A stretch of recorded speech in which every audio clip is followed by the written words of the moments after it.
When somebody says, hey, I've got a great new API, what people should say, first of all, is, why should I use that? Wow, look at the benefits that it's going to bring me. I'm sold. We ask, well, how does it work? What exactly, what's the information you want? Okay, do I trust you? What are you going to do with the information? How do I know you're going to use it? And we put all these artificial barriers that actually stops us embracing things. Welcome back to another episode of Unfiltered Freight. Really pumped for this one. We have Glyn Hughes, who is the Director General of TIACA and just the consummate air cargo professional. I wanted to just jump in. How has the role of the freight forwarder changed over the last decade? I would say over the last 5 years. You could almost say mid-COVID onwards, I've seen huge changes. And I think complexity is probably the word that really jumps out. Today's forwarder is more crucial than we've ever had in the past, and it's more challenging than we've ever had in the past. If you look at order management today, a freight forwarder has to be almost a border scientist to be able to navigate through the complexities. I think the supply chain sophistication has gone off the chart. Just look in the last 10 months.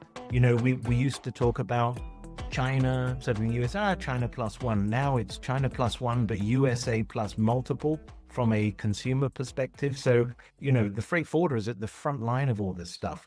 Competition's gone through the roof. E-commerce didn't even exist. If we go back pre-COVID, no industry event talked about e-commerce. Maybe once or twice if you're at a postal event, for example.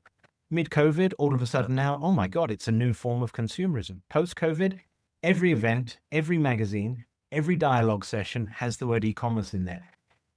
It's going to revolutionize things going forward, and it's accelerated the adoption of technology because the demand for speed. So that's impacting freight forwarders. How they balance relationships, how they actually manage capacity challenges. Again, capacity challenges over the last few years have been pretty tight. And we know that a freight forwarder, quite often with the larger shippers, has to agree longer term contracts. Now, all of a sudden, if an airline can get an extra $1 a kilo by shifting Trans-Pacific to, Asia to Europe. Right. Yeah. The aircraft's gone. So if you're a freight forwarder, how do you ring up your major client and say, just to let you know, there's no capacity? So these guys, it's a 24/7 job for them.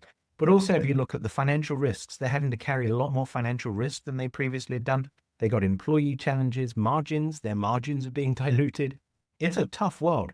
How have they tried to solve for that complexity and for those challenges that you're describing right now? We've seen a lot of consolidation. I think that's been great because it means people have identified where they have a weakness and they said, you know what, I can either buy, build or blend or merge. So they've bought in that expertise, which has allowed a lot of the majors to actually then have specialized supply chains. We're even seeing this in the integrators, as they're moving more into the pharmaceutical world, they're buying specialists in this area. So I think we've seen a lot more consolidation and integration. Some of the forwarders are still trying to operate on yesterday's, the good old days, as it were. I had my annual PSAs, my block space agreements. I have the loyalty from my shippers, etc. Some of them are struggling because all of a sudden they find their shippers are saying, well, ocean rates have gone down 80% in the last 10 months. I can't afford to not move things onto ocean, even though I'm dreading tying up my goods, the capital of the goods, for an extra 30 days or whatever it is. That differential is forcing me to take that decision. So then what do you do as a forwarder? Because now your margins have been squeezed significantly. The demands for transparency. There's a lot of shippers that say, I need to know where my shipments are. I want integrated communications throughout the journey in the supply chain. So if a forwarder hasn't embraced technology to the degree that some others have, that's putting things at risk. So I think there's lots of challenges out there that are being met head on by some who are really winning the game, and others who are saying, you know what, I just think I'm going to stick with my little niche. But we're in the business world, and Darwinism doesn't just operate in the animal kingdom; it operates in the business world as well. So I would really strongly urge to everybody in this industry, airlines, we have to adapt to survive. You're on the holiday season and feeling more charitable. What do you think has been the best or positive impact from the rise of the digital freight forwarder and its impact on the global air cargo market? Yeah, well, I have to be honest, I've always kind of struggled with that phrase digital forwarder because cargo is physical. Effectively, I say it is a forwarder who's just embraced the world of digital activity. And my friend Ashwin Bhatt from Lufthansa coined a phrase which is Phigital, which is the effective amalgamation between the digital world and the physical world. And that's really where when we come into, again, to your question about the digital forwarder, let's use your terminology for this. I think it's increased transparency. I think it's brought our industry to another level, from the unknown to the known. It's made the ease of access for new shippers tremendous. I think if you look at rate platforms, for example, again, I hate to go back to last century, but how did we communicate what the rates were when I joined this industry? Well, we had a book called the TACT that came out every, whatever it was, 3 times, quarterly, and the rates never changed. They had to go to conference to get changed. Then when net rates came in the sort of late 80s, early 90s, carriers twice a year would send a fax with your rates for the next 6 months. And then somebody said, wait, let's have spot rates, etc. It meant our industry was really, really difficult. It was slow. And it meant if you were a dynamic new shipper coming onto the scene with something cool, you didn't even look at us, and it meant that the differential was not there. So competition was not there. So, it was really, really a tough industry to kind of adapt to the changing world. Now, with the notion of everything being more digital, if I'm a shipper, I can find myself 100 freight forwarders in 5 minutes. I can find myself rates the same way I can as a passenger. I wonder how much this would cost me. I can do a search, an AI search, and within 5 minutes, I got a rough idea. Of course, I still need that forwarder for the managing of the complexities, but I think it's brought a whole new degree of transparency, enhanced competition, ease of access, so we're more shipper friendly than we've ever been in the past. I think disruption management is something as well that's changed significantly because of the way that people integrate with information. When we have a personal delivery now, I get phenomenal information. Of course, it's Christmas time, a lot of purchasing online. I've had a few purchases that I've made. I get the message when the production is finished, it's boxed, it's moved to the shipping dock. Oh, it's now been picked up by the courier company. The courier company's moved it to the postal system. Postal system is now in Switzerland. Yay, congratulations. It's now at your local post office. Tomorrow morning between 9 and 10:30, it'll be at your door. Now, we expect that on the passenger, on a human side. If you're moving $10 million worth of product, whether or not it's pharmaceuticals, smartphones, 5 tons of whatever it is, surely you have that same expectation. And then you come and you say, oh yeah, well, I'll send an email and hope to find out where your shipment it is. So it's the least we can expect. And the reason why I say I don't necessarily like the term, because we shouldn't need to use the word and term digital in this, because it's the way, it should be the way of business. It literally is, whether or not you're a forwarder, an airline, ground handler, trucking company, airport, whoever you are, live animal center, you should be embracing digital as a core means of doing business. Shifting gears towards AI, a reality check, is it likely that there will be far fewer roles in the air cargo industry in the next 10 years? AI is a tool. In the same way you look back and you think the advent of a computer was a tool, the advent of email was a tool, smartphones were a tool, even the calculator was a tool. Okay, I wasn't around when the calculator was introduced. Thankfully, that was pre-me, but going from the abacus to the calculator, you'll say, well, that's it. We have hundreds of accountants that are literally moving the beans across.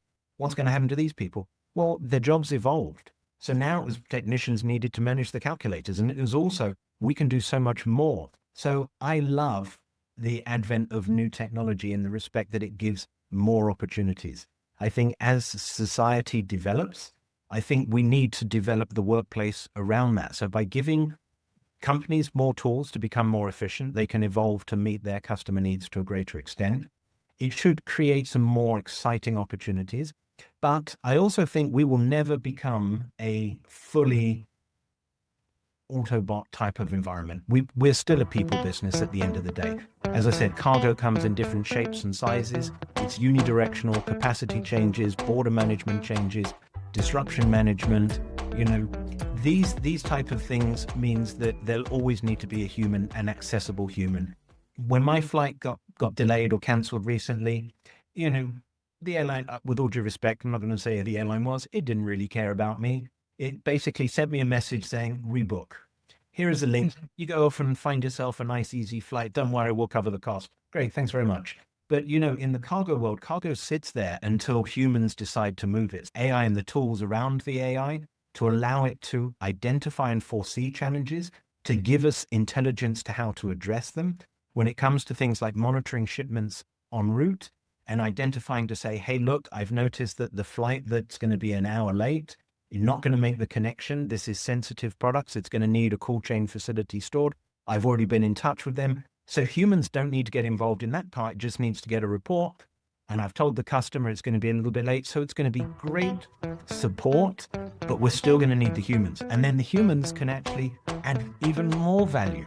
If you think we carry 0.8% of international trade by volume, if we have more humans, those humans can effectively go out and talk to more shippers and say, hey, look, you may not even be aware of this. There's so many products in this world that it's not a case of they're stuck on maritime. They're not stuck anywhere. They just don't move because there aren't supply chains, whether or not it's maritime or air, because people need to get out there. So again, I think the more tools we can have for the admin functions, the greater value we can have on real value creation roles. So I think I'm excited about the next 5, 10, 15, 20 years for the industry.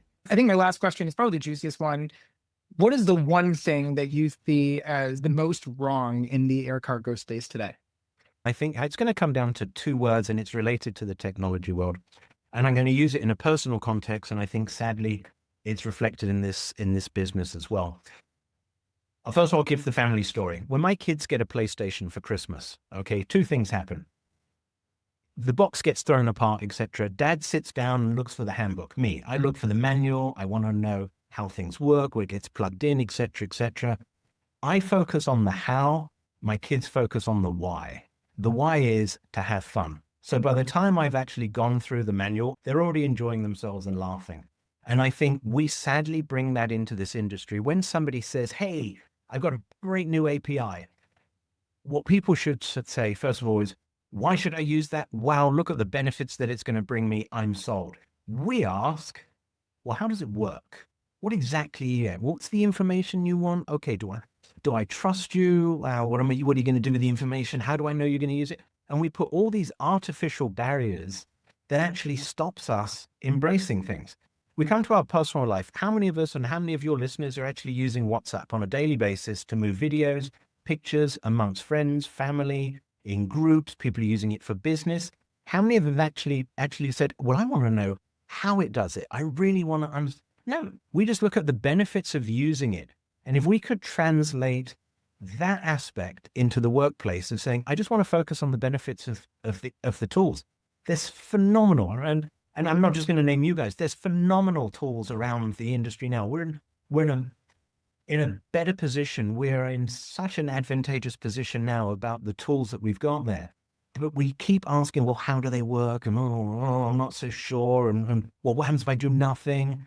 Should not even come into play, because our kids don't ask those questions. Our kids say, wow, what benefit's going to bring to me? Why should I use it? Great, I'm sold, I'm using it. So that to me, I think, is actually holding us back. We made it more complex than it really needed to be. The simpler the story, the easier it is for 90% of this industry to be able to embrace what's being spoken about. I'm usually, and I do recognize this, quite often I look for the dumbest person in the room, and usually it's me. I've been to one of your events, so I can guarantee you it was me at that event. And I think that sometimes we talk at a level above where most of us, our understanding and our comprehension. So I think we almost need, not dumb down. It's not technology for 101. Here is a keypad. Here is a keyboard. That's too low. But I think focus on the benefits and hopefully get people excited about the why as opposed to the how. Awesome. Well, Glyn, this was such a great conversation. Really appreciate your time. Thank you.